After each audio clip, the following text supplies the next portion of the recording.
Rich Durrani with TMC. We're at ITEXPO 2014 in Las Vegas, Nevada. Thanks for watching. On our program is Eran Eshed. He is the VP of Marketing at Altair Semiconductor. And Eran, welcome to the show. Thank you for having me. Our pleasure, our pleasure. So what are we going to talk about today? What's new with what your company is doing? So what's new about what Altair is doing in the LTE space? I mean, we've been doing LTE for quite a few years, but it's all about the role of LTE, and the role LTE is going to play in the M2M and IoT space, and that's new.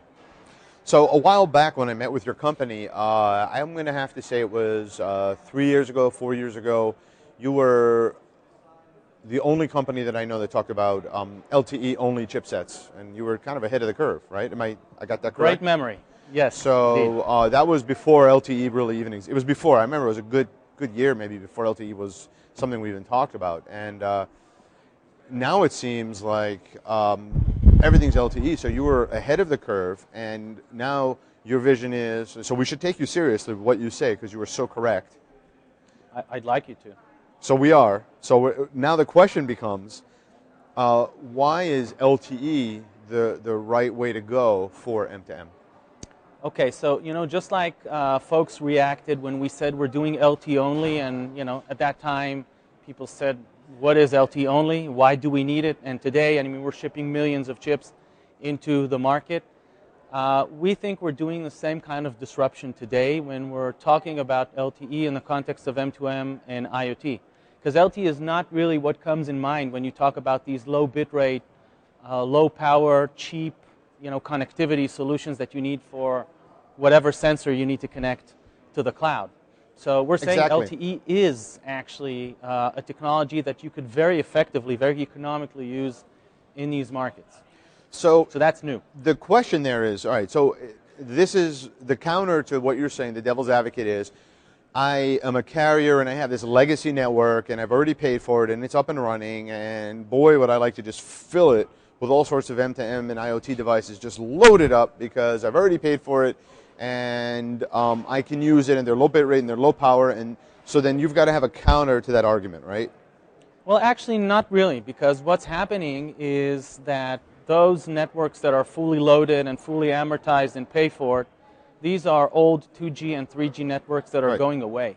So in fact, it is the carrier's best interest to get every new subscriber, or most of the new subscribers, let alone the next 50 some odd billion devices that are going to get on this network, to a network that they will be able to maintain for the next 15 to 20 years. And the cost per bit that they can offer based on an LTE network is dramatically lower than anything they could offer on a 2G or 3G network. So in fact, this is their interest. So you're making the argument that there was maybe 5 years ago where GM's OnStar network stopped working because of the technology they use, and I can't remember which technology it was that was sunset by the carriers, and all of a sudden a number of cars stopped working because, or their OnStar stopped working. Exactly. So basically the argument here is that these legacy networks, the reason that they are legacy networks is the reason why they're not going to be around, or vice versa. They're not going to be around because they're legacy. And so the argument is this is the next generation, get on with it.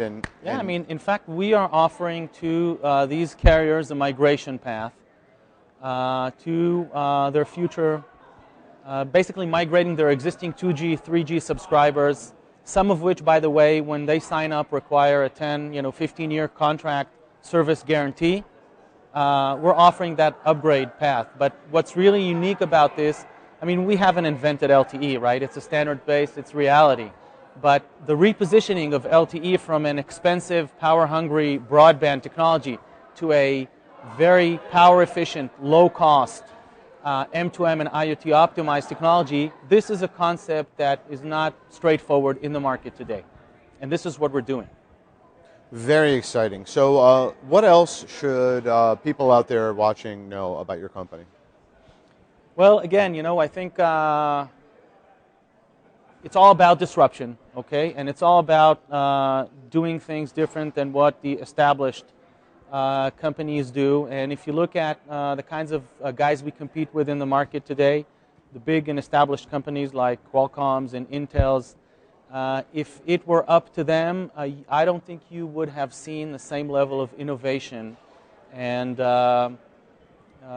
cost reduction that you see today in the marketplace. It's new players, hungry and aggressive, such as ourselves, that drive these new markets. And in fact, we see great cooperation and responsiveness from the carriers because they understand that companies like Altair are the key to basically pushing or pulling the ecosystem towards more aggressive pricing, features, technology.